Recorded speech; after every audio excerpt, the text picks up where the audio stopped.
Recording progress. Right. Oke, terima kasih Kang Indah Gumilang, host ASEAN Lecturer Committee and the Executive Secretary itu in Tangerang, Banten Province, and me now in Bekasi City, and the special guest today, Mr. Zainal Abidin Siddiq, is the amazing social entrepreneurs. You can know who is he after he introduced himself. And then with us now, Mr. Junaidi, Ahmad Junaidi is the orang Malaysia kata kaki tangan government. Jadi the government employees, government professional worker in Public servant. In DPD. DPD itu Dewan Perwakilan Daerah Republik Indonesia. Sebab I'm not politician. ya I'm not. Is not politician, but is the professional worker in the Parliament Indonesian Complex in Jakarta. Sebab kita cakap dalam sini ASEAN campur-campur with English, Malay, Indonesia, and then because this program usually upload in YouTube, and many follower in the ASEAN lecturer communities with website, and then direct I share to another person who interesting about this guest speakers or guest lecturer and a special guest. Okay, today malam ini kita akan seperti mana juga tokoh-tokoh lain yang sudah pernah saya minta beliau berkenan sharing. Di antaranya saya sebut dulu yang saya ingat kemarin ada yang pertama kali malah saya minta Profesor Datuk Azanam. Beliau adalah wakil rektor Universiti Kuala Lumpur yang dulu alumni Jepang, dan beliau adalah bidang, sebenarnya dia bidang polimer dalam chemical itu. Tapi waktu itu dia bilang, Pak Reza, saya mau jadi special menjadi istilahnya visiting professor di Jakarta, boleh tak dibantu saya? Oke. Jadi saya cari-carilah bidang ilmu dia, rupanya yang ada di STMII, Sekolah Tinggi Manajemen Industri yang di Suprapto itu, yang punya Kementerian Perindustrian. Jadi ada tiba-tiba aku datang si COVID kan, jadi nggak bisa lah dia datang kemari karena awal 2020. Terus beliau bilang, Prof, ini macam tak boleh, ini apa namanya, kalau polimer tak ada, saya cakap politik aja lah katanya. jadi poli juga. Jadi beliau ini orang dikenali di komunitas pendidikan tinggi Malaysia. Cakap politik, saya arrange waktu itu beliau dengan Rafli Kandi dari DPR RI, kemudian juga dari Encik Hairul dari College Islam University Selangor. Terus saya bilang, Prof, nanti 3 bulan lepas kita cakap poli lain ya. Poli apa lagi? Poligami. Oh, jangan, nanti isi saya dengar susah saya kata. Oke, ini joke aja. Jadi, oke, malam ini kita mau dengar special guest kita. Biasa Mas Zainal, selain Prof Zanam, kemarin teman kita nih, Mas Najib, nanti saya kirim ke beliau juga. Mas Najib ini Atase Pendidikan dan Kebudayaan Indonesia di Canberra sekarang. Dulu teman sangat akrab, boleh saya bilang junior saya. Dia ini alumni IPB, kemudian S2-nya di UI dan dapat beasiswa bersama istrinya di Jepang. Jadi dia selesai di Jepang, dia balik ke sini, terus dapat kepercayaan di Canberra sekarang baru 3 bulan sebagai Atase Pendidikan dan Kebudayaan. Saya sudah mengajak ngomong juga Pak Joko dari Kepala Biro Perencanaan di Perpustakaan Nasional, udah juga ngomong Pak Dr. Herli, Direktur Universiti Pendidikan Indonesia Bandung yang kampus Serang. Saya juga sudah ngajak ngomong kawan kita dari Kambodia tapi nikah dengan istri Indonesia, yaitu It's Putih, yang dulu dia ngambil S2-nya di Rusia, tapi karena menikah dengan orang Indonesia bisa bahasa Indonesia juga. Dan banyak lagi yang sudah sempat saya ajak bicara 1 jam saja, termasuk Kahumas Kota Bekasi, juga Ketua APSI Wilayah Jabar dan sebagainya. Nah, semua orang yang saya sebut tadi, Mas Zainal, itu selalu isi dari 1 jam ini adalah 3 bab. Nah, jadi kalau skripsi ini bab pertama latar belakang kan. Jadi ini bab pertama who's who. Jadi siapa sebenarnya the special guest kita saat ini yaitu Mas Zainal Abidin Siddiq, sejak dari lahir di mana, sekolah SD sampai SMP, SMA sampai kuliah, dan kemudian bekerjanya setelah kuliah atau kemana sampai pada posisi beliau pertama kali sebagai professional workers after kuliah. Itu bab 1 lah. Nah, bab 2-nya ketika mulai terjun dalam dunia pekerjaan dan juga mungkin dalam dunia entrepreneur sampai jadi direktur Institut Kemandirian yang saya pernah datangi di Tangerang sana, sampai Mas Zainal ini diundang oleh Pangeran Charles Foundation sebagai mungkin satu-satunya dari Indonesia pada waktu itu, menunjukkan prestasi beliau. Itu Mas Zainal cerita itu untuk orang tahu kalau satu saat ingin mengajak Mas Zainal untuk sharing apa saja kekayaan ilmu pengetahuan, pengalaman, network segala macam, karena motif dari 1 jam saja ini cuman ada 2, Mas. Pertama, ingin menjadikan orang yang mendengar dan mendapat manfaat ini sehingga kita dapat pahala yang mengalir terus sampai dengan kita meninggal dunia, yaitu ilmu yang bermanfaat. Yang kedua, sedekah jariah, dan sedekah ini termasuk sedekah pengalaman, sedekah ilmu. Dan nanti yang ketiga tentu doa anak yang soleh. Nah, kalau doa soleh anak soleh ini saya bilang Mas Ena eksternal faktor. Kita nggak tahu dia soleh apa enggak, apa dia doa, apa dia lupa, mana kita tahu. Dia eksternal faktor. Tapi kalau Muhammad Salah itu sudah jelas kontribusinya di Liverpool ya, dari nggak ada hubungan dengan ini. Tapi oke, jadi kemudian bab ketiganya Mas Zainal kemudian memberikan suatu sharing. Sebenarnya ke depan ini apa yang harus kita antisipasi, apa yang harus anak-anak muda perlu melakukan dari sekarang, supaya tidak kemudian menyesal nanti atau malah kelewatan momentum. Jadi base of bab 2 ini, lalu Mas Zainal menyampaikan suatu what the best action for us, for young generation especially, to the future. Nah, sekarang kita masuk bab 1. Siapa sebenarnya Mas Zainal Abidin Siddiq? Sudah tahu, sudah banyak orang tahu karena beliau juga bicara dulu di Smart FM entah berapa ratus episode, tapi tentu saja ada saja anak-anak muda baru yang baru dewasa, yang mungkin baru pertama kali mengenalnya. Tentu bagus sekali kalau video ini mereka tahu siapa tamu istimewa kita malam ini. Time is you know, bro, but nanti saya akan sedikit nyeletuk-nyeletuk, mungkin guyon-guyon supaya agak lebih rame dikit lah gitu. Silakan. Baik, terima kasih Pak Reza, Yeah. Pak Junaidi. Ya, ya. Nama saya yang diberikan. Dan ada the man behind the Zoom, the host, Miss Kang Indah Gumilang di sana. Oke. Mungkin Oh iya, Pak Indah, salam kenal juga. Ya. Bapak Ibu saya ngasih nama saya Zainal Abidin itu karena artinya itu perhiasan para ahli ibadah. Itu tahu nggak Mas Zainal? Mas Zainal itu nama ayah saya sebenarnya. Ya. Alhamdulillah jadinya kayak gini gitu. Ibadahnya yang nggak getol-getol amat. Saya lahir sebagai anak Betawi. Ibu saya orang Setiabudi, bapak saya dari Tanah Abang. Sebagian besar orang tahu Tanah Abang itu banyak kambing, jadi memang bapak saya tukang kambing dan saya bangga sekali dengan itu gitu. Betul. Kami sekeluarga 11 anak beranak. Jadi loh, kakak kok beradik sama 11. ya? Kok sama Mas Zainal?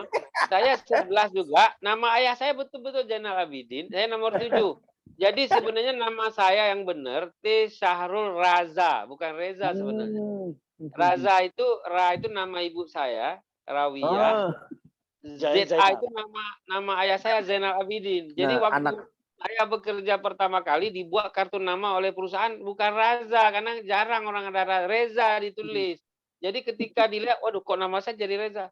Oh Pak kita ganti aja Pak. Oh jangan, siapa tahu ini hoki. Sampai sekarang jadi Reza.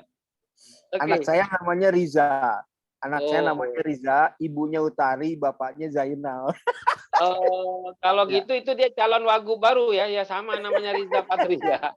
Oke. Ya, kemudian sampai saya SMA, saya nggak pernah keluar jauh-jauh dari Jakarta gitu. SD saya di Setiabudi, SMP saya di Setiabudi, SMA-nya juga di Setiabudi, Mas Enal, SMA. nanti rekaman ini bisa Anda share ke teman, sebut 1 Oke. 2 nama teman SD, SMP kalau Boleh, masih ingat. boleh. Ya. Oh, saya masih kenal dengan banyak teman-teman di SD, di Setiabudi gitu.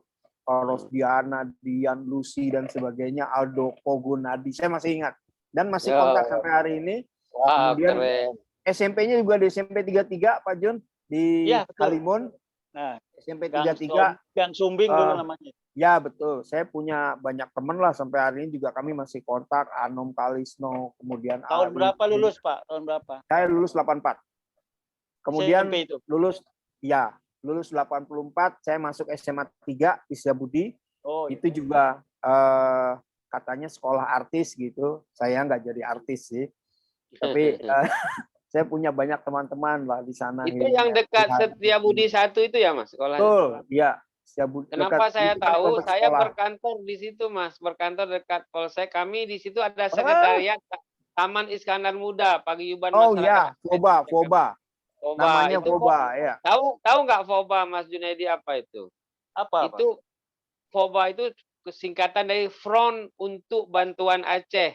Itu adalah kompensasi Soekarno setelah berdamai dengan Daud Bereh dulu waktu ribut antara Jakarta dan Aceh. Jadi itu Nah, F itu Front gitu.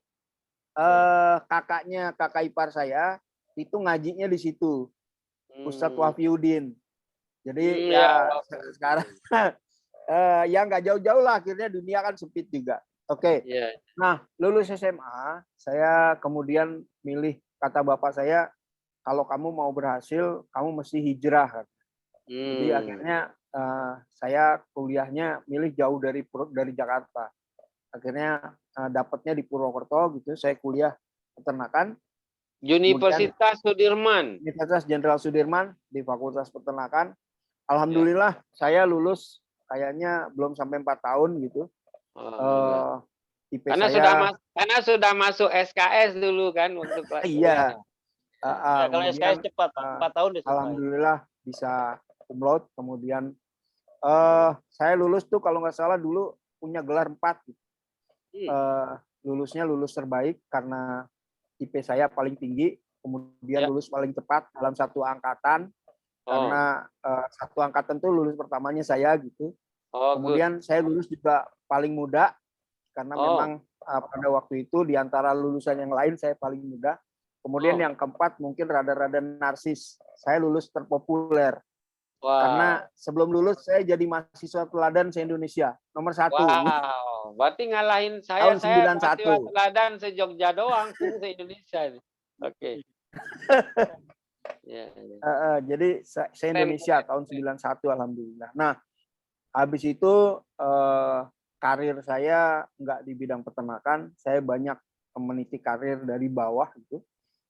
Saya mulai dari nyupir truk di Jakarta, beneran nyupir truk pasir. SIM saya sampai hari ini B1 gitu. Kemudian kalau itu ente boleh jadi wali kota Bekasi itu, tapi dulu dia sopir itu, tapi sekarang sayangnya dia masuk pesantren KPK pula. Oke, lanjut. Ya, jadi saya kerja di perusahaan kontraktor. Kenapa Mas Dena waktu itu memilih sopir truk? Apa memang dia gede mobilnya atau gimana? Bukan, pada waktu saya mau kuliah, bahkan ketika saya umur 17 tahun, bapak saya orang yang sangat pragmatis, Bapak almarhum, karena beliau bilang, kamu tinggal jauh dari Jakarta, pada waktu itu ngirim uang nggak seperti sekarang, ngirim hari ini bisa nyampe 2-3 hari kemudian, padahal kadang-kadang kalau orang makan kan nggak bisa nunggu 2-3 hari. Makanya bekal yang paling banyak, yang paling berguna adalah SIM. Jadi saya dibikinin SIM sama Bapak. Nah, akhirnya berguna itu. Kalau saya nggak punya duit, saya narik angkot gitu. Iya. Tapi udah bisa bawa mobil sejak kuliah ya? Sudah bisa bawa mobil. Nah, kemudian ketika saya bekerja, SIM saya naikin jadi B1. bawa truk, kemudian ya alhamdulillah sih bos tahu keterampilan saya, tahu prestasi-prestasi saya, akhirnya kamu nggak boleh lagi jadi supir, kamu harus jadi di back office. Kemudian saya sempat juga kerja di lapangan nyambung kabel, sekolahin ke luar negeri gitu, jadi teknisi nyambung kabel di Telkom, saya nomor 1 sampai akhirnya tahun 98 saya bilang kayaknya karir saya sudah cukup karena nggak mungkin naik dari direktur operasional karena pada waktu itu yang punya owner direktur utama dan nggak mungkin juga jadi direktur utama karena beliau punya anak yang pasti anaknya lah yang akan jadi dirut. Akhirnya saya milih sekolah lagi, muter-muter keliling-keliling cari bantuan beasiswa. Alhamdulillah ada satu pengumuman sederhana gitu di harian Kompas, dicari calon mahasiswa, dicari calon pemimpin Republik Indonesia, ditulisnya gitu. Bagus. The next Indonesian leader. Itu Kang Indah, tolong dicatat kata-kata Mas Zainal yang terakhir karena itulah yang kita wujudkan lewat Isanggul itu. Benar banget. Silakan. Nah, jadi akhirnya itu kan seperti semacam penawaran beasiswa gitu ya ke luar negeri. Dari Dan lembaga akhirnya, mana itu, Mas? Kementerian Perdagangan pada waktu itu masih nyambung perdagangan dan perindustrian. Kalau nggak salah menterinya Mas Billy dulu. Pak Billy tahun 98. Menperindak itu ya? Betul. Akhirnya ya karena modalnya cuma kopi ijazah, kopi transkrip, kemudian beberapa piagam, ya udahlah saya fotokopi. Kemudian alhamdulillah tuh psikotes lolos, beberapa yang lain seleksi dokumen lolos. Yang rada-rada berat tuh wawancara karena bahasa Inggris ya anak Betawi bahasa Inggrisnya kayak apa gitu kan. Cuma akhirnya pada waktu itu masih ingat nggak siapa interviewer waktu itu? Udah lupa saya. Udah lupa. Tapi yang saya ingat adalah waktu tes itu sebelum 2 minggu sebelum tes yang saya cari adalah orang-orang yang pernah dapat beasiswa ke luar negeri dan saya ditanya apa. Nah kemudian karena pertanyaannya saya tahu, saya bikin jawabannya sendiri dalam bahasa Indonesia. Kemudian saya coba terjemahkan dalam bahasa Inggris. Ya tentu saja bahasa Inggrisnya bahasa Inggris Tarsan gitu ya. Kemudian saya cari orang yang jago bahasa Inggris, kemudian saya minta dia perbaiki jawaban-jawaban saya dengan tensis yang benar dan saya hafalin. Iya hebat. Kreatif. Akhirnya pada waktu ujian wawancara yang ditanya yang nggak jauh-jauh beda dari itu. Dan alhamdulillah kayaknya lancar banget. Ngomongnya lancar banget karena tiap hari saya omongin gitu kan. Alhamdulillah akhirnya saya belajar, akhirnya dapat tugas belajar di Royal Melbourne Institute of Technology. Saya belajar RMIT ya, RMIT di Melbourne. RMIT di Melbourne. Kemudian saya dapat tugas belajar di sana dari Kementerian Perdagangan. Pulang 2002. Sekarang saya juga jadi Widya Iswara di Kementerian Perdagangan di Pendidikan Pelatihan Ekspor Indonesia. Jadi ngomong ekspor saya mahir. Kemudian pulang dari Australia, saya berpikir untuk jadi pengusaha aja lah. Punya duit sedikit, kemudian saya beli mesin bubut gitu. Kemudian saya kembangkan dan alhamdulillah sekarang jadi industri molding. Sampai sekarang masih ada itu? Masih ada. Wow, keren. Dan tahun 2005 ya alhamdulillah usahanya sudah jalan gitu dan kemudian saya pikir-pikir kayaknya kalau hidup cuma nyari duit doang kayaknya nggak enak banget gitu. Saya ingin punya manfaat. Jadi pada waktu saya di Australia, saya ketemu dengan seorang teman, dia Katolik, dan kemudian dia setiap hari Sabtu kalau saya mau ke rumahnya, itu dia nggak pernah ada di rumah. Karena apa? Saya sedang acara pengabdian. Oh hebat sekali, ada orang Kristen, ada orang Katolik, dan mereka menyisihkan waktu khusus untuk pengabdian di tempat-tempat yang memang misalnya panti jompo, kemudian rumah yatim gitu kan. Saya bilang kayaknya saya mau nih suatu saat hidup kayak gini. Selain cari uang, saya mau punya manfaat buat orang lain. Dan Gayung itu bersambut 2005 di Dompet Duafa. Pada waktu itu nyari orang yang punya kompetensi melatih pengangguran. Dan saya mengajukan diri dan alhamdulillah kalau nggak salah dulu ratusan orang yang daftar. Tapi terakhir saya ketemu sama pewawancara saya dan sampai hari ini pewawancara itu masih jadi sahabat saya. Beliau tuh bilang, yang maju pertama sebagai peserta wawancara adalah Anda. Dan pada waktu itu saya sudah memikir, Anda lah pemenangnya. Oh, itu Jadi, Mas Parni atau Eri Sedewa atau siapa waktu itu? Bukan, namanya Pak Wahyu Saidi. Wahyu Saidi. Wahyu Saidi. Dokter yang tukang bakmi itu. Iya, benar-benar. Dia bilang begitu. Pokoknya begitu wawancara pertama dengan Anda, saya sudah yakin Anda lah pemenangnya. Saya nggak perlu wawancara yang lain. Ya, alhamdulillah. Saya hampir 6 tahun lebih di Institut Kemandirian. Alhamdulillah sampai hari ini Institut Kemandiriannya masih hidup gitu, masih bermanfaat. Sampai hari ini juga alumninya banyak orang-orang yang tadinya belum berpikir bahwa mereka bisa cari uang dari keterampilan yang mereka dapat. Sekarang malah bukan cuma punya 1 toko, 2 toko, tapi ada yang sampai 20 punya gitu. Wow. Dan saya gembira, walaupun mungkin saya nggak dapat materi yang banyak dari mereka gitu ya. Cuma dengan itu mungkin sama seperti yang tadi Pak Reza sempat sampaikan. Inilah ilmu yang bermanfaat. Yang orangnya sudah mati tapi pahalanya masih menghitung gitu. Ya, benar. Dan saya mungkin, sudah pergi ke Institut Kemandirian itu. Ya, Pak Reza 2017 ya. Ya, 2017. mungkin Kang Indah yang orang Tangerang perlu mampir. Yang terkesan oleh saya di sana karena Mas Zainal mentraktir kami mahasiswa yang saya bawa ke sana juga makan bersama di atas daun pisang yang digelar tanpa harus dipotong-potong lagi. Jadi kita duduk bersila dan beramai-ramai. Mungkin itu juga pertama kali oleh mahasiswa dia rasakan selama hidupnya.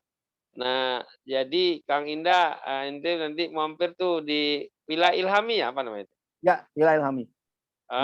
Jadi ya, Mas Junaidi, Institut Kemandirian ini adalah sebuah produk atau program Dompet Duafa untuk memberdayakan para pemuda khususnya yang kurang mampu, tidak punya skill, kemudian menjadi seseorang yang mampu menghasilkan baik produk maupun keterampilan jasa yang tadi Mas Zainal sampai ada yang kemudian sudah bisa membantu banyak orang lain. Jadi saya pikir belum ada tempat lain, saya belum pernah dengar ada Institut Kemandirian yang lain di luar Dompet Duafa. Ada Al-Azhar punya namanya Sekolah Gemilang dan sebagian besar lain.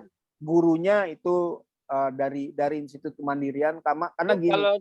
Kalau dia kata sekolah itu bilang artinya itu menunjukkan peringkat tertentu misalnya SMA atau hanya kata-kata sekolah. Sama seperti Institut Kemandirian, tidak ada surat sepotong pun kecuali ada di Dompet Duafa.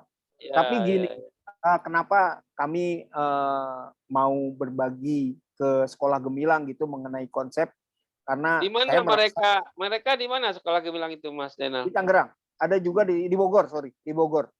Oh, itu di bawah Al-Azhar yang di Kebayoran itu? Betul.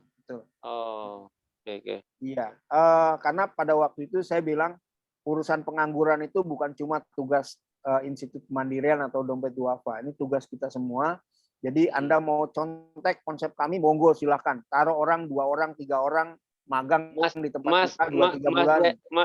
Mas Zainal, saya koma sebentar, artinya mau 2-3 bulan, ya, bukan hanya tugas Institut Kemandirian, tapi juga semua. Nah gini, kebenaran kami di Bekasi baru saja tahun lalu saya melihat anak muda ini jangan sampai cuman habis waktu yang macam-macam. Saya buat Akademi Kocibek. Kocibek ini komunitas cinta Bekasi karena tinggal di Bekasi. Itu penasehat pembinanya ketua DPRD dan seterusnya. Nah, baru setahun ini yang kita buat kemarin karena COVID kita buat kepedulian anak muda supaya jangan penonton aja, lomba video Kotaku Bekasi bebas COVID-19, sehingga banyak video yang dia buat sehingga kita tahu mereka ternyata bukan hanya duduk diam, tapi ketika diberi kesempatan untuk berlomba, wah kreativitasnya sangat bagus. Akhirnya ada pemenangnya yang sudah kita umumkan di hari ulang tahun Kota Bekasi 10 Maret 2021, dan alhamdulillahnya semua kegiatan itu nggak ada Rp1 pun yang dikasih oleh Pemkot apa nama sponsornya, cuman dia minta dia dijadikan sebagai program ulang tahun dia tanpa keluar dana Rp1 pun, dan wali kota menyerahkan hadiah dari kami juga yang secara swadaya, dan hanya di foto-foto dia diakui sebagai program HUT Kota Bekasi. Itu sudah kontribusi anak muda, karena emang konsep kita nggak pernah mau tangan di bawah.com, kita mau beri kontribusi. Nah, informasi yang berikutnya, Mas, kemarin bulan Oktober, supaya mengangkat anak-anak muda Bekasi supaya lebih tinggi lagi positioning, saya mengadakan webinar internasional memperingati Sumpah Pemuda 28 Oktober dengan tema The Young Generation in Southeast Asia. Jadi ada 5 negara yang bicara, termasuk Indonesia. Nah, setelah itu, ini besok ulang tahun Kota Bekasi 10 Maret. Ini hari kan tanggal 3. Ini 7 hari lagi. Nah, jadi minta tujuan cerita ini bukan mau cerita tentang diri saya, mau minta support dari Mas Zainal dan Pak Jun nanti untuk anak muda di Kota Bekasi ini dari pengalamannya. Jadi kita akan mau launching, Mas, namanya OPAS. OPAS ini singkatan dari kayak podcast, kira-kira begitu. Obrolan pemuda, mahasiswa dan siswa Kota Bekasi. Nah, itu akan dilakukan 2 minggu sekali. Nanti kami harapkan Mas Zainal sharing, dan Mas Jun juga, dan ada yang bersifat virtual, tapi nanti ada juga mereka mengunjungi ke tempat Anda di manalah, di rumah dari mana, untuk kemudian mereka bisa mengupload di YouTube. Jadi itu sebenarnya terinspirasi juga oleh kehadiran saya di 2017 di Institut Kemendarian. Cuman waktu itu ada insight aja, oh ini bagus banget kalau di copy di mana tempat. Tapi ya baru 7 tahun lalu, baru dalam batas-batas itu. Jadi itu informasi saja. Tadi Anda bilang jangan sampai hanya Institut Kemandirian saja, semua kita harus peduli pada orang-orang yang tidak punya skill ini. Jadi koma di situ dengan sekolahnya si Al-Azhar. Lanjutkan apa kemudian, Mas? Ya, saya mundur sedikit. Boleh. Tahun 98 Tuhan memperkenalkan saya dengan seorang maestro bisnis, agribisnis. Oh iya, ini dia orang di Indonesia, namanya Bob Sadino. Nah, ini orang terdekat dengan Bung Bob Sadino, Pak Bob Sadino. Saya dari 98 boleh dibilang jadi semacam sekretaris pribadinya Om Bob lah, ya nggak resmi gitu. Jadi kalau ada berbagai kepentingannya Om Bob Sadino di dunia sosial media, itu urusan saya. Termasuk klarifikasi ketika beliau meninggal padahal belum. Kemudian ketika beliau beneran meninggal, itu rilisnya saya yang buat dan sebagainya. Mas, sedikit mau tanya, Mas. Nanti lanjutkan. Ketika Pak Bob Sadino diundang ke DPR RI, karena beliau menjadi tokoh sangat inspiratif, tapi beliau tidak disuruh pakai celana panjang, tapi beliau nggak mau. Itu apa waktu itu dia cerita pada Anda, kenapa dia nggak mau datang, atau kenapa dia nggak mau mengikuti yang diminta oleh DPR RI? Yang saya tahu, yang pertama undangannya itu tidak menyebutkan dress code. Artinya beliau boleh bebas dong. Apa adanya seorang Bob lah gitu. Kemudian yang kedua, sebagai rakyat, beliau diundang oleh wakil rakyat, beliau datang. Beliau datang sampai ke DPR, beliau datang dengan celana buntung, itu kan seragam kebesaran beliau gitu ya. Tapi ya akhirnya karena anak-anak TK itu kata Gus Dur, kata Gus Dur kan anak-anak TK tidak bersedia menerima Om Bob karena pakaiannya seperti itu, ya akhirnya Om Bob pulang lagi, memang tidak punya kepentingan soal itu kan. Benar, jadi benar. Dan yang lebih menohok adalah ketika beberapa bulan kemudian Pak Harto berkenan mengunjungi kebun hidroponiknya Kempa. Om Bob, dan beliau menerima Pakai Om celana Bob pendek. dengan celana buntung itu gitu. Jadi saya kira Pak Harto lebih dewasa dibandingkan anggota DPR pada saat itu. Iya, Jadi iya. saya kira dengan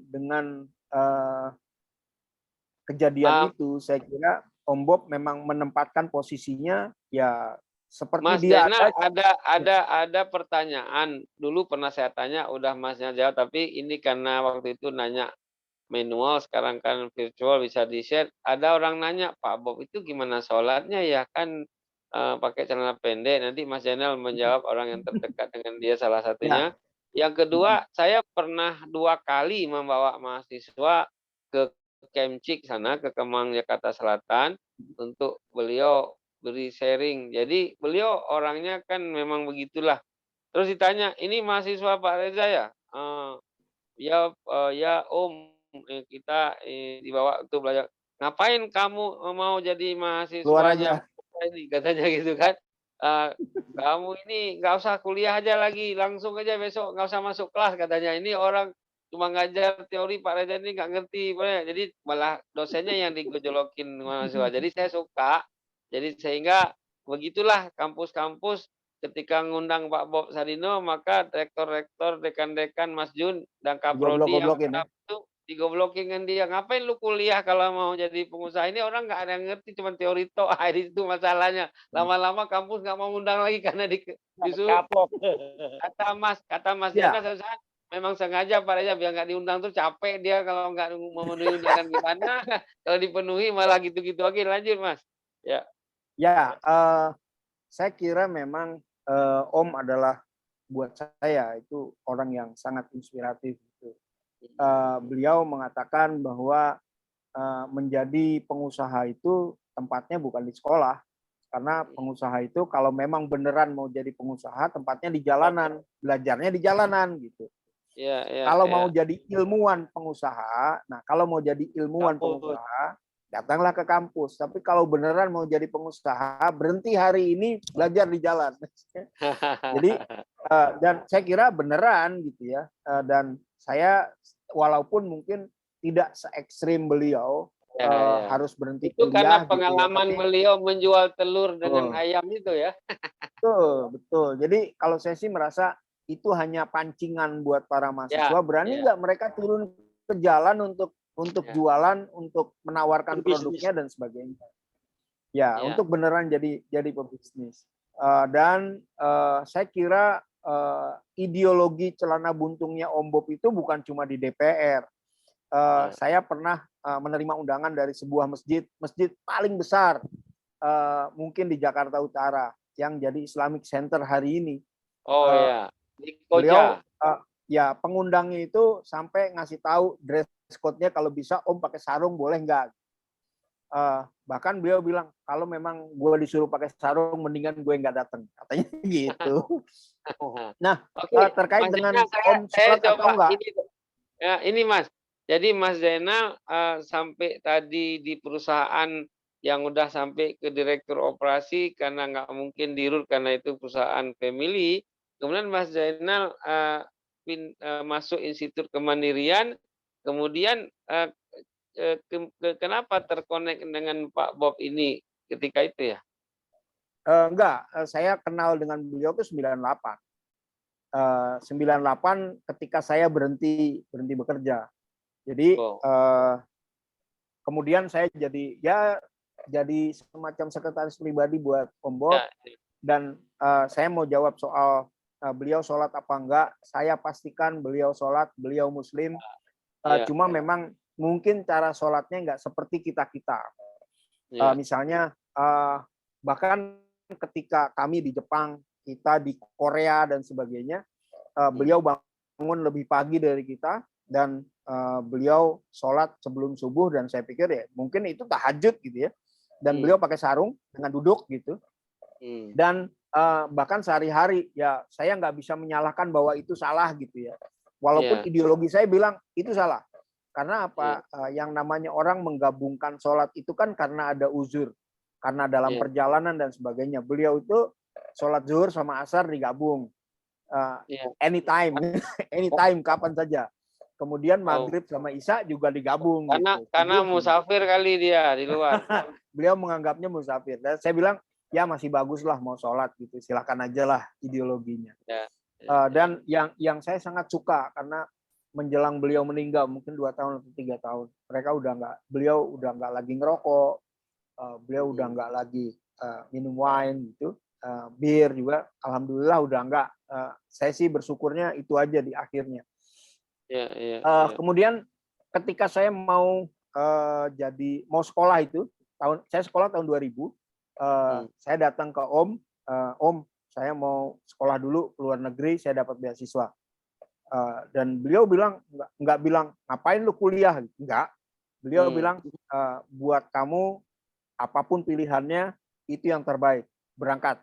Nah, saya berangkat akhirnya 2000 sampai 2002. Dan 2002 selesai, saya lapor lagi, ayo kita lanjutin lagi, dan akhirnya saya terus gabung sampai saya di Dompet Duafa pun saya masih gabung dengan Om Bob, jadi sekretaris pribadinya, ngatur segala macam jadwal seminar dan sebagainya, bikin presentasi dan sebagainya gitulah. Saya ngatur banyak hal. Sampai beliau meninggal, saya masih di Dompet Duafa, saya juga masih jadi anak ideologisnya sampai hari ini. Dan waktu Mas Zainal terpilih ke UK itu dalam konteks Dompet Duafa atau gimana? Jadi setelah saya di Institut Kemandirian, saya kan banyak mengembangkan konsep bahwa lembaga sosial seperti Dompet Duafa atau Institut Kemandirian itu nggak boleh didanai hanya dari donasi publik. Karena kalau hanya didanai dari donasi publik, kalau suatu saat donasi publiknya nggak ada, lembaga ini mati dong. Nah, akhirnya kami berinisiatif untuk mencoba mencari pendanaan lain untuk mendanai program-program kami di Dompet Duafa. Bisa dari bisnis. Kami pada waktu itu punya klien besar, Pertamina, Pelni, kemudian bikin program pensiun. Jadi dengan program persiapan pensiun itu kami mempersiapkan para pensiunan untuk bisa berkarir kedua setelah pensiun. Jadi kayak masa persiapan pensiun itu ya? Betul, MPP. Bukan mati pelan-pelan ya, masa persiapan pensiun. Itu Pak Jun itu masuk MPP tuh tahun depan 2023 dia selesai. Masuk kategori itu. Di sisi lain, kami juga sebenarnya mencari peluang untuk lapangan kerja anak-anak alumni Institut Kemandirian, karena dengan keterampilan yang mereka punya kan mereka bisa bekerja di perusahaan-perusahaan yang mungkin dibuat oleh para pensiunan itu. Gitu. Dan kami juga punya program CSR banyak sekali. Bahkan terakhir 2017 kami di Institut Kemandirian tuh dapat dana dari USAID itu sampai kalau nggak salah 8 miliar. Kemudian dari sebuah perusahaan pertambangan minyak gitu, mining, kami juga dapat hampir 6,5 miliar gitu. CSR mereka ya, dana CSR yang kami kelola dengan kompetensi kami, dan dari situ kami bisa dapat efisiensi gitu. Nah, dari situlah kami juga membiayai organisasi kami. Ya, tadi ke UK tadi dalam konteks apa tadi ke UK?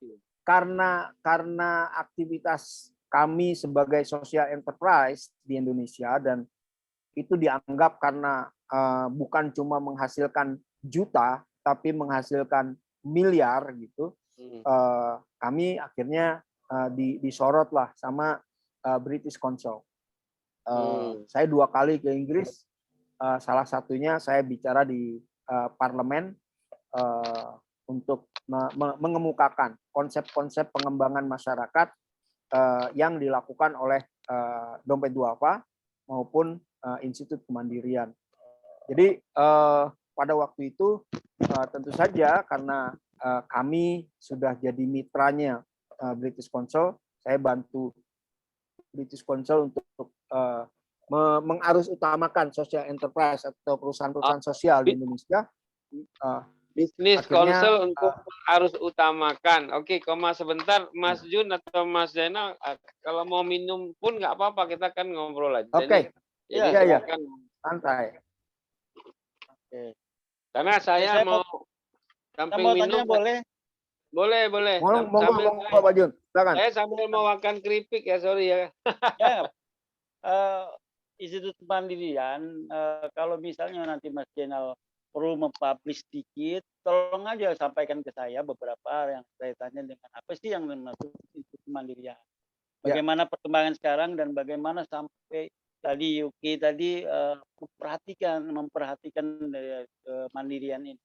Nah, jadi nanti bisa saya buat berita di Indonesia News di media online. Nah, silakan kirim ke saya, nanti saya minta nomor handphonenya Mas Jenal. Baik. Nomor handphone saya sudah ada di kolom chat, bisa dilihat. Oh iya. Nanti siapa tahu anggota DPD RI yang mau berkhidmat kepada publik, mau pensiun di kampungnya, membuat sesuatu, kan bisa inspirasi dari Mas Zainal ya Bang Erni ya. Ya. Nah, tapi ini yang media saya ini itu publik punya, artinya bukan punya DPD, Pak. Ya. Enggak, Silakan, maksudnya anggota DPD kalau misalnya dia kan pensiun, mau pulang ke daerah buat sesuatu, nggak tahu apa ya, undangnya Mas Zainal ini apa. Oh iya. Oke. Ya, jadi 2017 tugas saya selesai di Institut Kemandirian. Kemudian saya diberi amanah baru oleh Dompet Duafa untuk memimpin unit bisnis yang baru, namanya PT Karya Masyarakat Mandiri. Di PT Karya Masyarakat Mandiri itu sesuatu yang berbeda, tapi buat saya seperti dikembalikan ke dalam habitat saya yang awal. Kalau di Institut Kemandirian kan saya mengelola manusia. Tapi kalau di Karya Masyarakat Mandiri, saya mengelola petani dengan hasil kerja mereka bisa berupa sayuran, makanan, bahan makanan, kemudian juga ternak, domba, kambing dan sebagainya. Itu pola pembinaan itu juga dari dana zakat dan penduafa itu atau pemberdayaan apa? Kita pakai yang namanya konsep blended value. Kita pakai blended pendanaan. Di awal-awal karena dana zakat boleh digunakan untuk para duafa 8 asnaf, akhirnya dana zakat kami gunakan untuk mengangkat orang dari posisi kemiskinan. Itu polanya hibah. Itu ada spesifik wilayah atau gimana waktu awalnya? Enggak, kita pakai survei dulu. Jadi karena basis pemberdayaan yang kami lakukan adalah berbasis desa, maka kami cari desa yang kami anggap paling miskin lah di Indonesia. Akhirnya itu di mana dapatnya awal-awal? Cipanas, belakang Istana Negara. Jadi kami menggelontorkan dana zakat kepada masyarakat, dan masyarakat kami didik untuk menanam sayuran yang lebih berkualitas. Kemudian waktu itu sayur apa Mas? Kubis atau wortel apa? Ya, kubis, wortel, cabai, sawi dan sebagainya. Kemudian setelah mereka berkembang, mereka sudah keluar dari kemiskinan, produknya jadi bagus, kemudian produknya itu kami tampung, kemudian kami yang bantu jualkan. Nah, dari situ Karya Masyarakat Mandiri juga dapat profit, dapat margin. Dan sebagian marginnya juga karena kita beli dengan harga yang lebih tinggi dibandingkan tengkulak, akhirnya masyarakat petani juga punya kesejahteraan yang jauh lebih tinggi. Dan kemudian karena mereka sudah punya aset, akhirnya perbankan juga mau minjemin dana buat mereka dalam bentuk pinjaman bank. Dan salah satu hal yang membuat saya bangga adalah suatu hari saya datang ke salah satu sentra pemberdayaan kami di Cianjur gitu.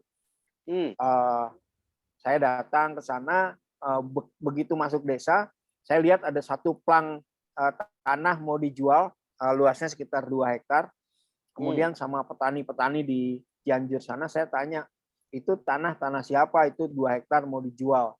Nah petani itu kayaknya ngelihat minat saya dan dia nanya, Pak Zainal mau beli, kalau mau beli harganya 1 hektar 350 juta.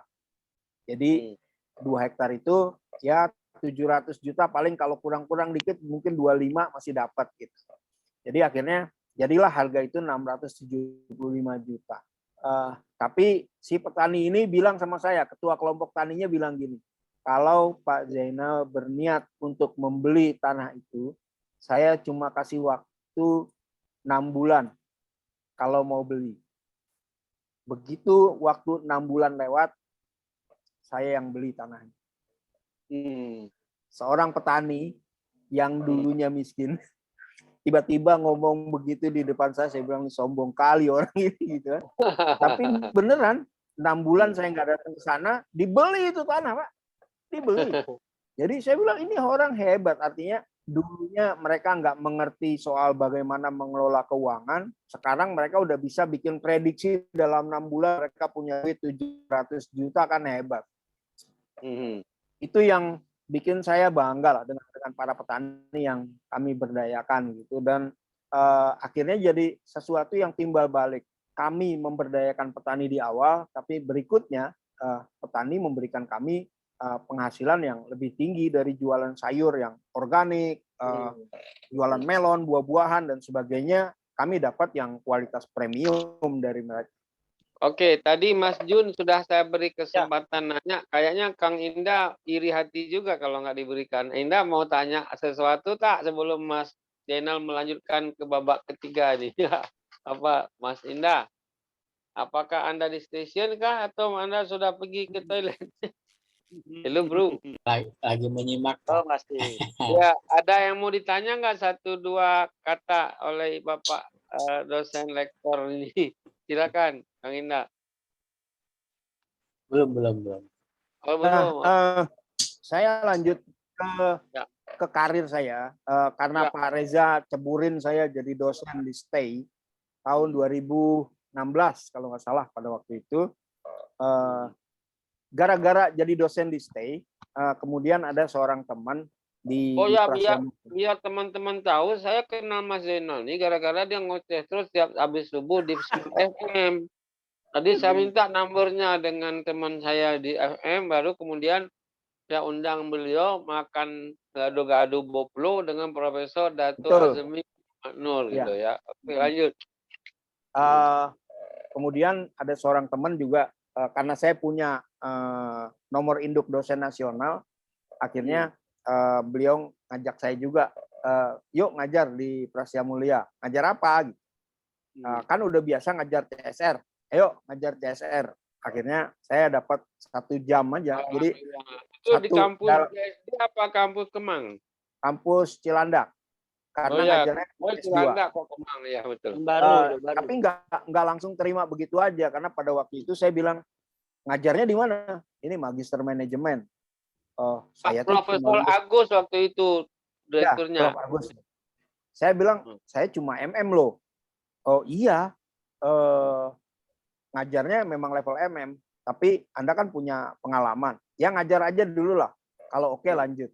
Nah, jadi dalam satu rentang waktu ada 10 atau 12 jam kuliah gitu, saya kebagian 1 untuk ngasih CSR, dan alhamdulillah penilaiannya itu skalanya 6,5 sampai 7 gitu.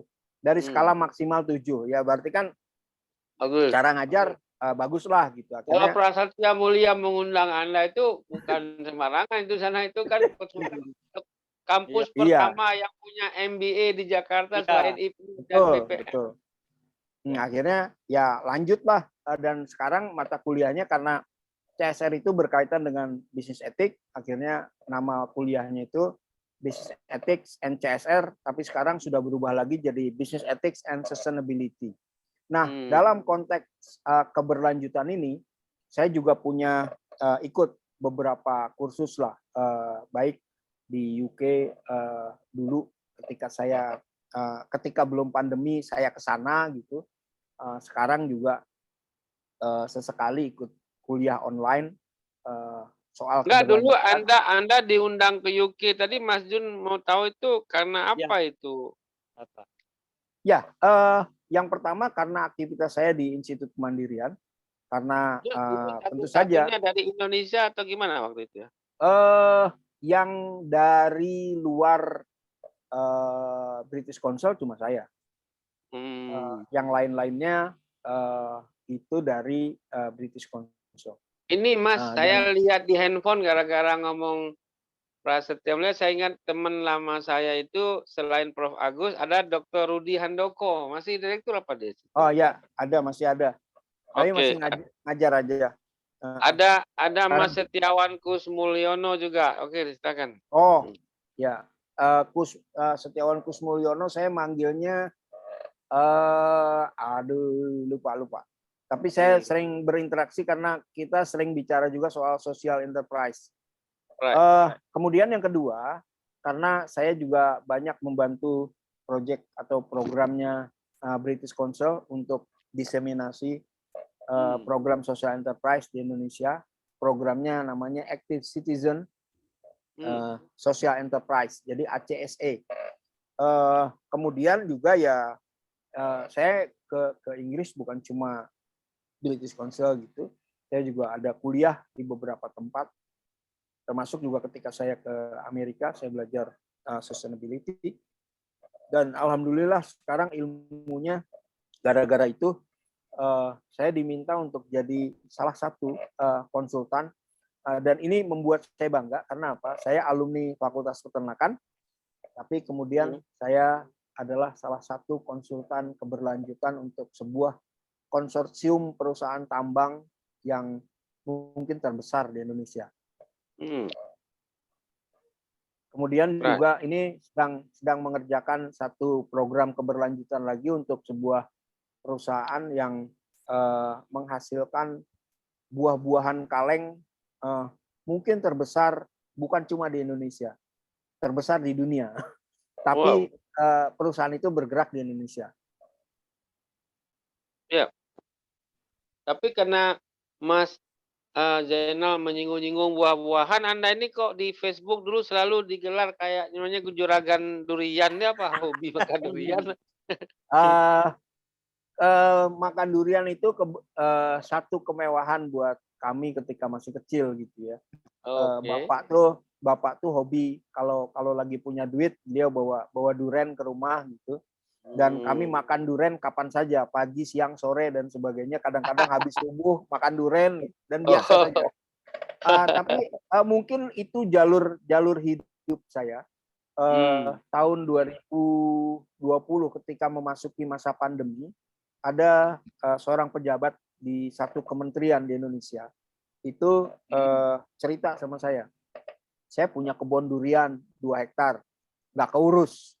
Saya bilang, udah saya urus deh Bu, saya bilang. Dan akhirnya udah silakan deh gitu.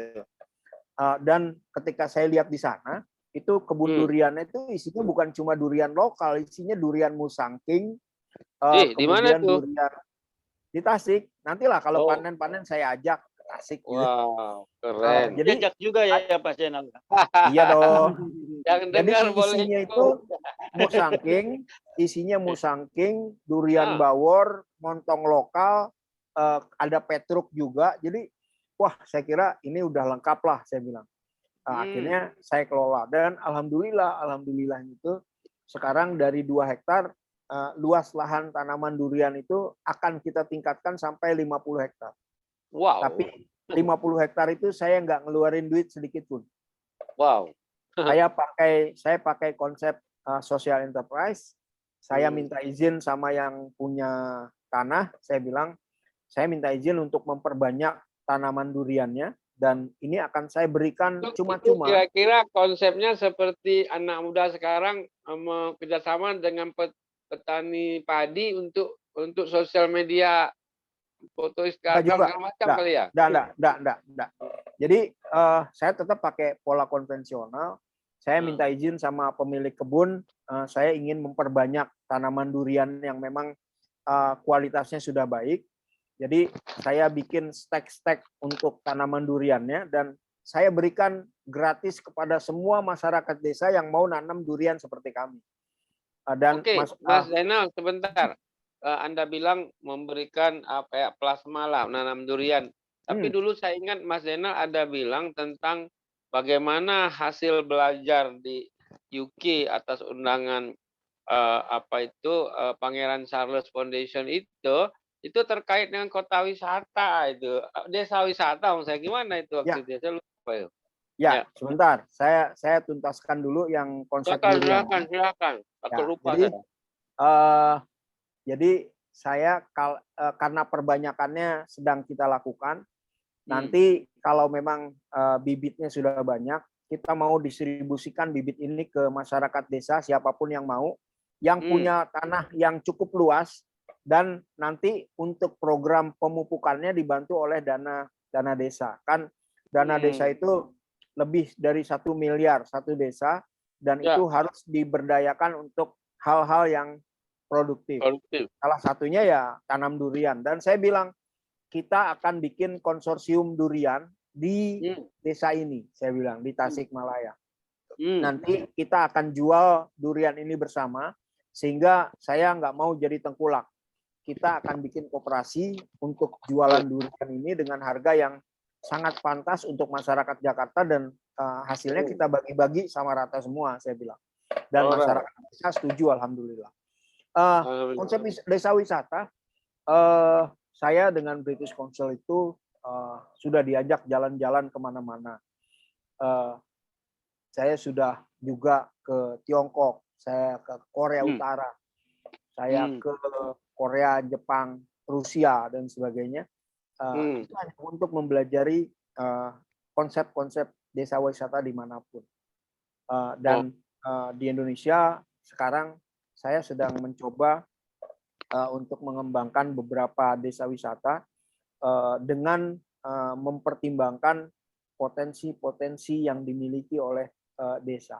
Jadi sebenarnya kalau kita berpikir setiap desa itu kan sebenarnya punya potensi yang bermacam-macam, dan sebenarnya itu khas setiap desa. Jadi nggak ada desa yang potensinya sama. Ada desa yang punya gunung yang bagus, pemandangan yang indah, tapi kadang-kadang tanamannya nggak ada hasilnya. Tapi ada yang hasil padinya bagus, tapi nggak punya pemandangan yang indah. Ada yang kopinya bagus, tapi yang lain-lainnya nggak ada. Nah, yang harus kita lakukan adalah bagaimana memaksimalkan potensi-potensi itu menjadi uang yang bisa datang bagi masyarakat desa. Saya dengan beberapa teman juga di British Council ikut mengembangkan desa Nyambu misalnya di Bali, Tabanan. Kemudian kami juga mengembangkan di Wakatobi, satu desa wisata yang alhamdulillah Sulawesi sekarang Tenggara. Ya, Sulawesi Tenggara. Wakatobi. Kemudian dengan beberapa teman juga kami mendampingi nelayan yang dulu Sorry Mas, Wakatobi itu kampungnya Profesor Laude ya? Oh ya, ya. Iya. Terus Jadi, mengembangkan apa Mas di sana? Satu desa wisata berbasis laut di Banyuwangi. Jadi kawasan itu dulu adalah kawasan peternakan udang yang ditinggal oleh pemiliknya yang asal Vietnam. Nah, karena ditinggal jadi lahannya gersang, kami mendampingi masyarakat desa untuk membantu masyarakat desa itu menyediakan bibit tanaman laut untuk ditanami, jadi supaya nggak abrasi laut itu nggak masuk ke dalam. Apa itu tanaman laut yang dimaksud? Ada bakau, kemudian ada aneka macam, ada cemara laut dan sebagainya. Alhamdulillah selama beberapa 5-6 tahun tanamannya sudah tinggi-tinggi, dan mungkin itu garis keberuntungannya masyarakat. Tanaman-tanaman yang tumbuh semakin tinggi itu kemudian berubah menjadi sarang burung bangau. Wow. Mungkin Prof. Reza pernah dengar lagunya Jamal Mirdad. Burung bangau terbang ke kandang setahun sekali gitu. Oh ya. Burung bangau terbuang ke kandang setahun sekali. Gimana lagunya? Nah, ya kayak gitulah. Nani Jadi na na na na na gitu kan? Oke, betul. menemui cintanya lagi. Oh iya, itu Ya, menunjukkan kita jadi udah umur 50-an ya lagu itu. gini Pak Prof. Reza. Iya, iya. Eh, Setiap sore eh, bangau-bangau itu yang kalau pagi mereka keluar dari sarang cari makan di mana-mana. Setiap sore itu berbondong-bondong dalam kelompok-kelompok kecil itu kembali ke sarangnya dan itu indah sekali. Iya, iya. Nah, Kang Indah, nanti tolong di akhir ini siapkan lagu Bango yang dikirim teman dari Rusia yang Abrahim Abdulev itu, Kang Indah, yang pernah kita share, biar Mas Zainal dan Mas Edi melihat ada juga tentang lagu Bango dari Rusia, tapi diterjemahkan dalam bahasa Melayu karena kawan saya dari Dagestan, kampungnya si Khabib ini ambil S2 di Malaysia sehingga dia bisa bahasa Melayu. Itu Bango, karena Mas Zainal bilang Bango, jadi saya ingat lagu itu. Tapi sekarang Bango Jamal Mirdad tadi kenapa? Lanjutkan. ya, karena itu indah, tapi infrastruktur di sana tuh nggak bagus. Akhirnya sekarang kepikir sama saya merasa beruntung karena dulu pernah tinggal di Australia dan kemudian pernah nonton yang namanya Penguin Parade. Jadi di Phillip Island itu ada satu lokasi di tepi laut yang jadi sarangnya penguin.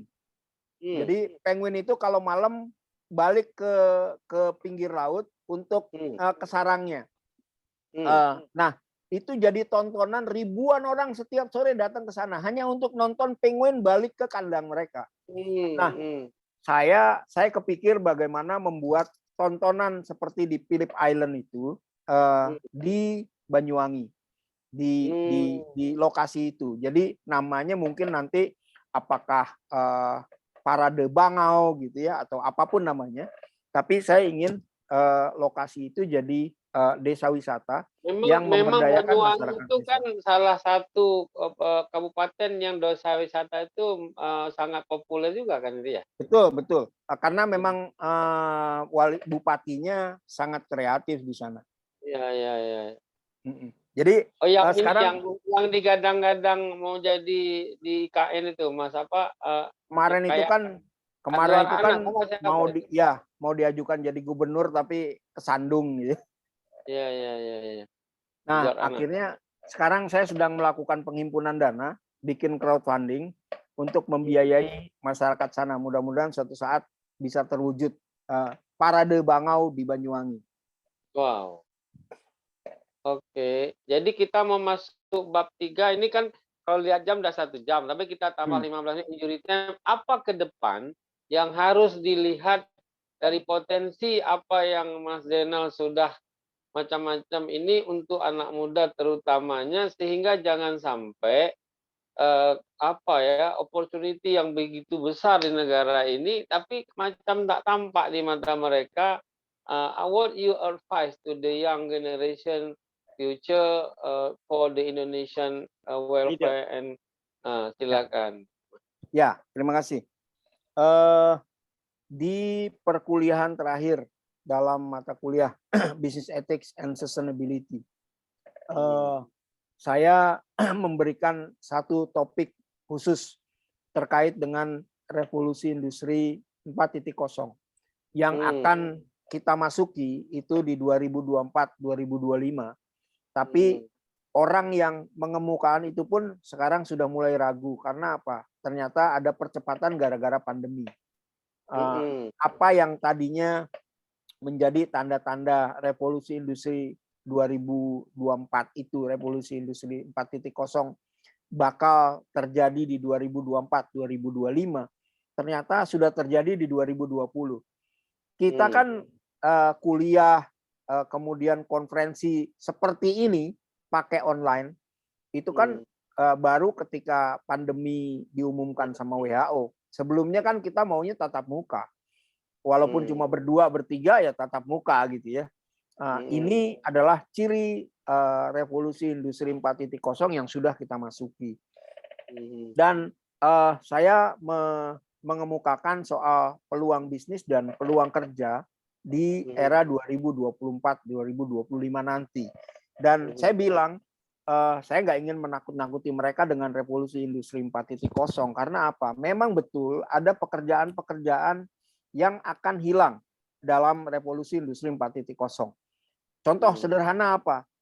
Teller di bank mungkin 5-10 tahun ke belakang ketika kita ke bank, apalagi yang namanya bank capek antri itu, Bicia, kalau mau setor uang di jam 2, jam 3 siang, itu antriannya pasti kayak ular.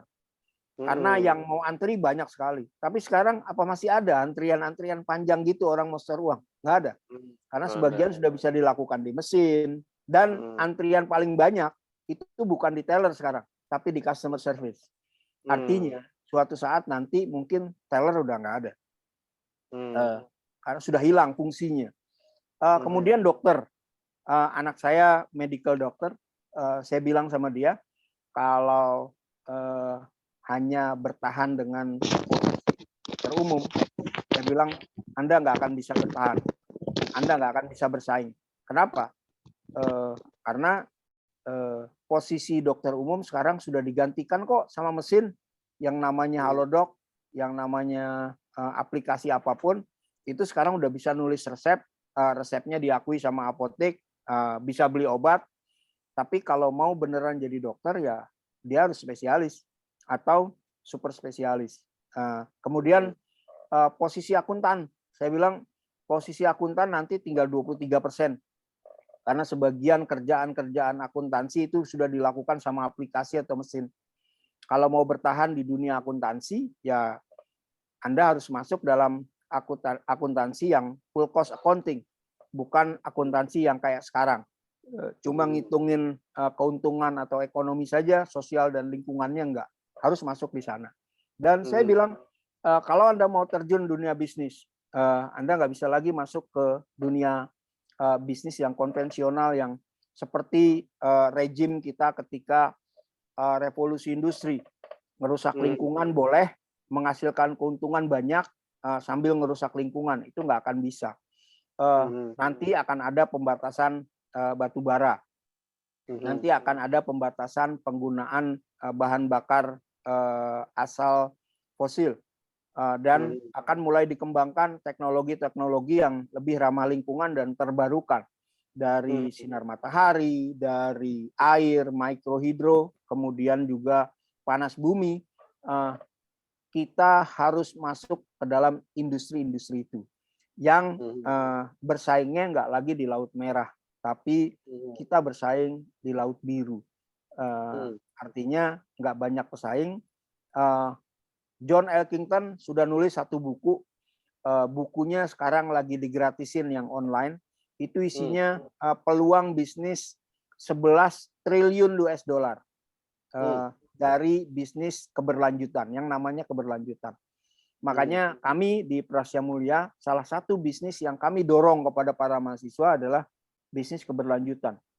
Sehingga sekarang sudah mulai ada tuh mahasiswa yang jadi developer, kelompok mahasiswa yang jadi developer, yang membangun rumah misalnya dengan memanfaatkan sudut kedatangan cahaya matahari. Sehingga di siang hari, dari pagi sampai sore, mereka nggak terlalu membutuhkan cahaya listrik.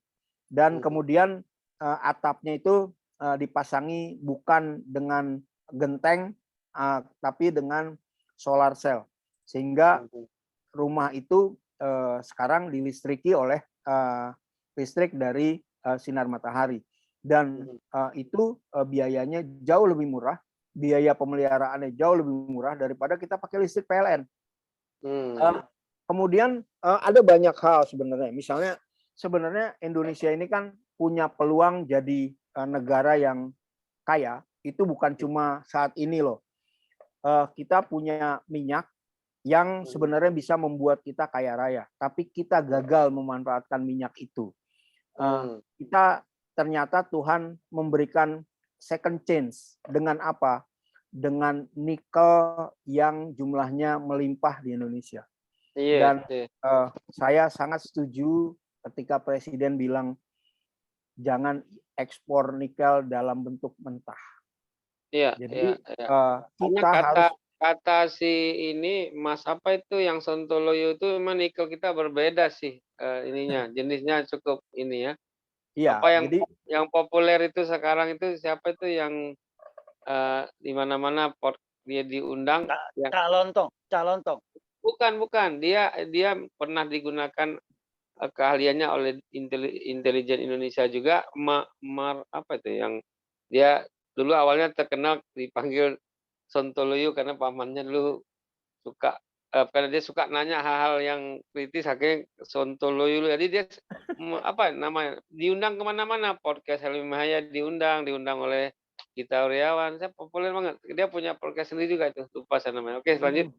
oke, jadi kita harus memanfaatkan second chance ini untuk benar-benar membuat kita kaya raya. Dan saya lebih setuju kalau nikel Indonesia itu udahlah kita konsentrasi hanya bikin penyimpan energi saja, jadi baterai. Nggak usah berpikir bikin kendaraan listrik karena teknologinya mahal dan kita nggak akan dapat apa-apa sekarang karena Tesla udah sedemikian majunya, Tiongkok udah sedemikian maju. Tapi kita harus mengikuti iklan teh botol. Apapun mobilnya, baterainya dari Indonesia. Benar. Ya, jadi udah nggak usah konsentrasi dibikin kendaraan listrik, kita nggak kesana lah gitu. Kita bikin mobil SMK aja nggak jadi. Tapi kita pakai teknologi, kita pakai iklannya teh botol. Apapun mobil listriknya, baterainya mesti dari Indonesia gitu. Itu sih yang ada dalam pikiran saya dan kayaknya bisnis keberlanjutan tuh banyak banget gitu ya. Bisnis keberlanjutan tuh banyak dan nanti saya ngasih contoh juga kalau dalam perkuliahan itu satu produk aparel kaos yang namanya Patagonia. Patagonia itu bisa berbisnis dengan luar biasa. Banyak orang beli produk mereka walaupun produknya sangat premium. Tapi karena perusahaan ini sangat memperhatikan nggak mau bikin limbah. Saya punya kaosnya ada 2. Yang satu dibikin dari kaos-kaos yang recycle.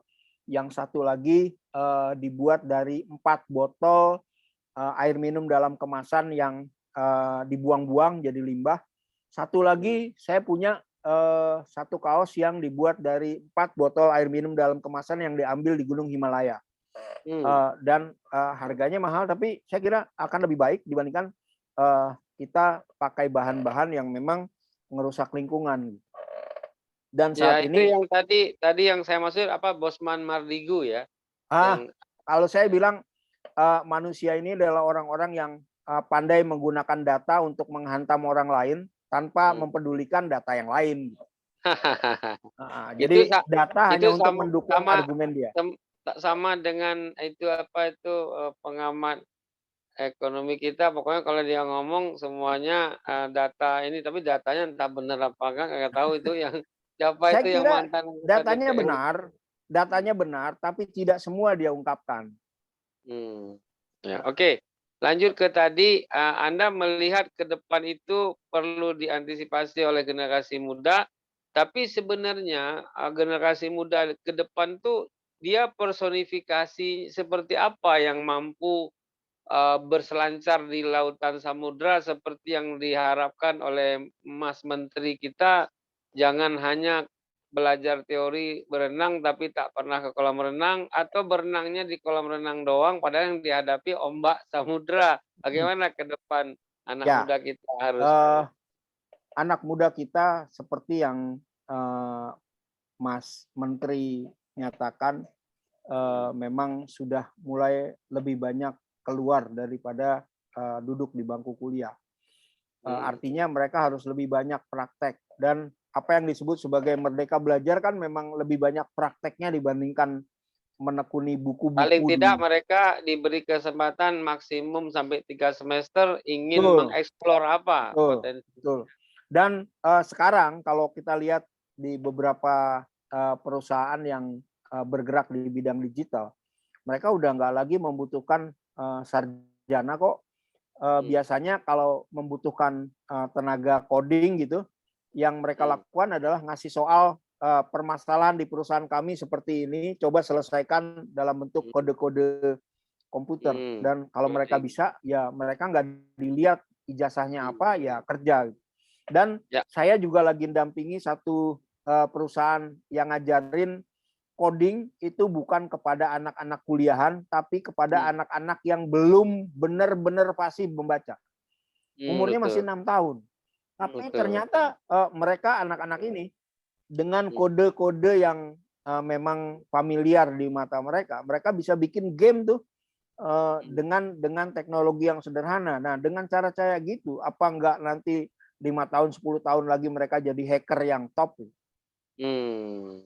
Oke. Jadi, saya sih berharap mereka lebih banyak belajar dan mereka memperhatikan trennya. Saran saya baca buku yang tulisannya John Ellington yang menyebutkan bahwa keberlanjutan adalah bisnis moncer di era revolusi industri 4.0. Wow, bukan main. Jadi tanpa terasa kita sudah menggunakan 2 kali 7,5 menit injury time, sehingga masih 0-0 antara Liverpool dengan Manchester United, MU. Tapi sebelum kita mengakhiri dan meminta Mas Zainal memberikan closing statement, kita coba dengar sebuah lagu tentang bangau dari Rusia tadi, karena agak beda tapi sangat syahdu juga. Yang menerjemahkan ya teman saya dari Dagestan itu, Kang Indah mau saya offer dulu ya sebagai co-host ya. Udah. Oh, udah. Coba yang tadi saya share ditampilkan di layar, yaitu Bangau Putih kalau nggak salah saya. Jadi ini lagu untuk tentara Kremlin sebenarnya, tapi diterjemahkan dalam bahasa Melayu oleh teman kita ini. Coba kita dengarkan sekarang.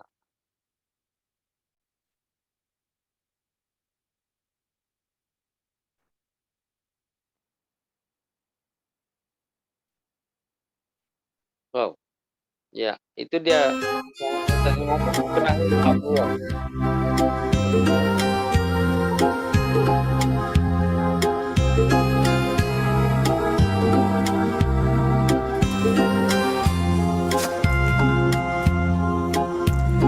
Terkadang menurutku para serdadu tak kembali di tanah berdarah. Mereka tak dikubur di tanah kami, tapi berubah jadi bangau putih. Mereka dari zaman yang lama terbang memberi kita suara. Karena itu diam dan bersedih bila kita menatap ke langit.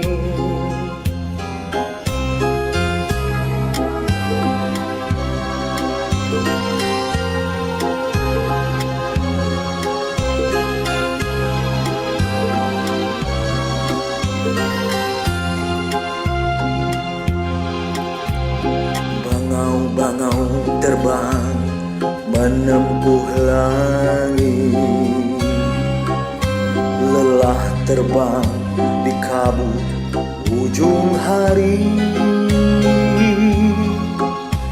Dalam garis itu ada celah kecil. Mungkinkah itu tempat untukku? Bangau-bangau hari akan terbang Aku kan terbang di kabut yang sama. Dari langit berseru seperti burung kepadamu yang ku tinggal di bumi.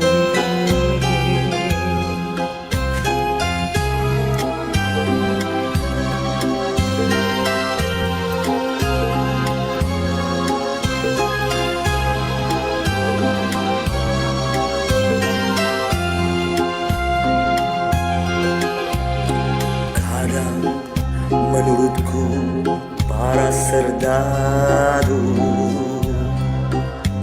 tak kembali dari tanah Orang berdarah. Rusia. Mereka tak dikubur di tanah kami, tapi berubah jadi bangau putih.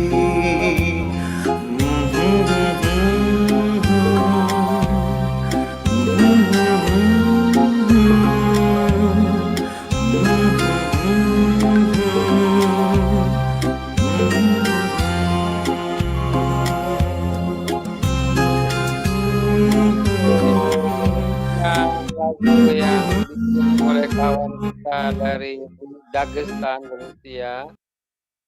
Dagestan itu adalah kota yang terkenal gara-gara si Khabib menjadi juara dunia UFC ya, sehingga Presiden Putin 2 kali mengundang dia ke istana. Kenapa Khabib juara? Karena sejak kecil udah dia bergelut dengan beruang terus. Karena bapaknya yang mengajarkannya itu. Oke, Kang Zainal, please you closing remark. What do you want to talk, please?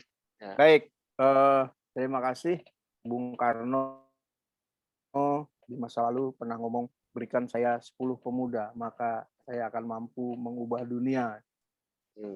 Sayangnya Bung Karno tergoda sama satu perempuan Jepang, jadi lupa sama 10 pemudanya. Tapi saya nggak mau jadi orang Korea atau Jepang juga yang dikasih 10 anak muda jadi boy band. Saya berharap anak-anak muda di Indonesia yang mungkin 20-30 tahun lagi akan jadi pemimpin negeri ini, itu sudah harus mulai belajar dengan orientasi keberlanjutan. Jadi jangan lagi kalau berbisnis ya bisnis yang merusak lingkungan, karena ternyata bisnis yang punya keberlanjutan itu adalah bisnis-bisnis yang menyelamatkan alam, bukan cuma melindungi alam tapi memperbaiki kualitas alam. Jadi dan arah ke sana itu sudah dibikin sama John Elkington. Jadi baca saja buku itu, dan saya alhamdulillah jalanin itu di KMM, dan ketika masa pandemi alhamdulillah malah penjualannya naik tuh gitu. Jadi jangan menganggap bahwa sustainability adalah biaya, tapi itu adalah investasi. Masa depan. Investasi untuk masa depan. Kalau orang sudah tahu bahwa bisnis kita adalah menyelamatkan alam, memberdayakan manusia, saya kira Tuhan nggak akan tinggal diam. Keuntungan akan datang dari mana saja, dari jalan yang tidak disangka-sangka. Katanya kan wayarzuqhu min haitsu la yahtasib katanya.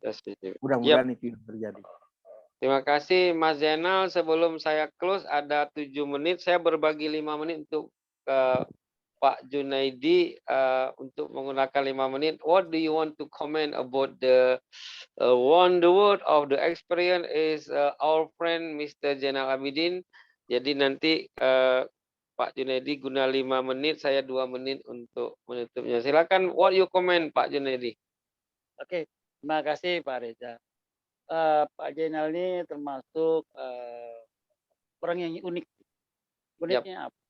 Dia akademisinya maju, tapi dia tidak melupakan background-nya yang ketika awal menjadi, maaf ya, sopir dan sebagainya. Tapi itu justru menjadi pendorong semangat untuk maju. Dan saya kira ini diperlukan untuk masyarakat kita, terutama kepada elemen pemudaan kita yang seperti tadi dikatakan oleh Pak Reza, yang sebentar lagi Bekasi akan berulang tahun, dan ini saya kira Pak Zainal ini merupakan apa ya, referensi yang baik untuk nanti bisa disampaikan kepada anak-anak muda di Kota Bekasi. Saya kira Ya. itu Pak, yang Baik. memang dari segi agama tidak melupakan pada ketajaman ilmu. Jadi saya kira Ya.